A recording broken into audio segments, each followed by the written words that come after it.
So this is part 2 of my video of putting a big block Chevy in a 57 Chevy.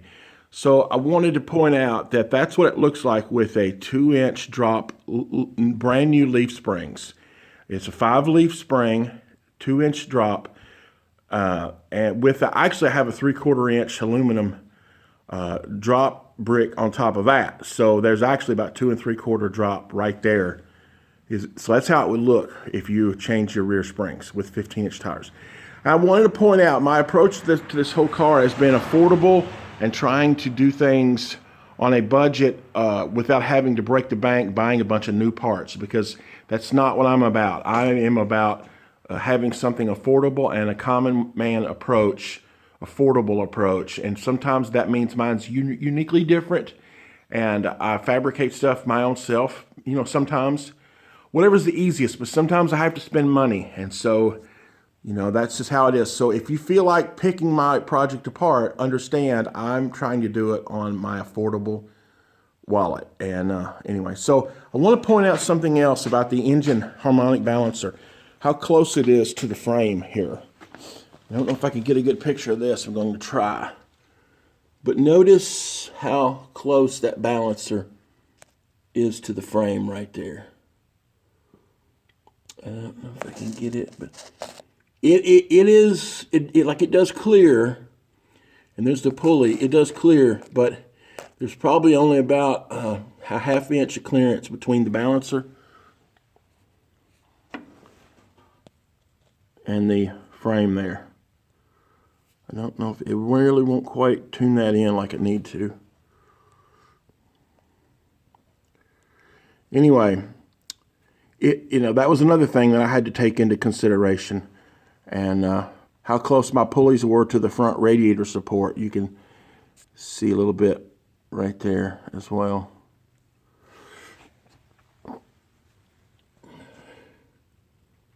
Yeah, there's a little better shot of it right there. So you can see how much clearance I've got there.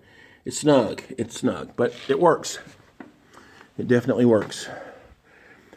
So, oh yeah, my drive shaft that I used for my 700 R4, I found out at the local salvage yard, I found a 94 S10 drive shaft that works for it. The yoke fits it. I can't remember if it was long wheelbase. I think it was short wheelbase. 94 Chevy S10 truck. Anyway, so that made it easy, really easy. Oh yeah, another thing, I put for those of you who might do this, I put a V&M prostick shifter in, and I needed to raise it up for the seat height so it wasn't on the floor and too low to reach it.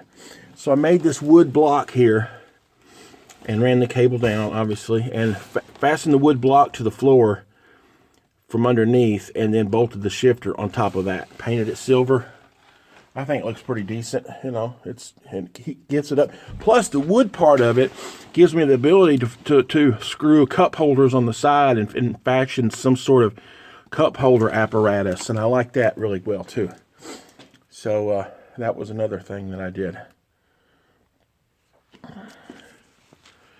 So I don't know, as far as the things that I was thinking about when I started this project, that kind of covered some of those. I didn't know, and there's not much on YouTube that even discusses any of that. So I wanted to kind of give you all an idea. I know the video may be a little rough, and I apologize for that. I mean, it's not a really good camera, it's just a phone. But at least you'll have some kind of idea of what you're up against and how I resolved my issues. Again, there's the the driver's side with the 2-inch drop leaf springs. So I just tried to build a good cruiser, and that's what I'm going for. So, then one other thing, I did use the universal type transmission crossmember mount and put that in it. It's just like an 1.5-inch pipe, then it snakes and goes along around. That worked out really well, and I like those. I did But I did buy that. I didn't fab that, but because that was an easy fix. So anyway, hit me with some comments if you have any questions. If you're thinking about doing this, you got any questions, by all means, reach out and ask me, and I'll tell you the best I know and what I ran up against. Hopefully this helps somebody to make their project a little bit easier.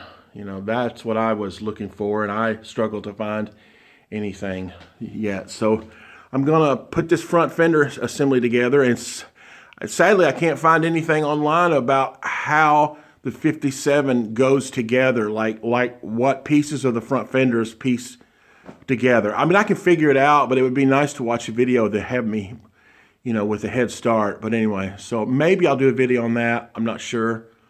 But anyway, peace out. Y'all have a good day, and thank you for watching and taking interest.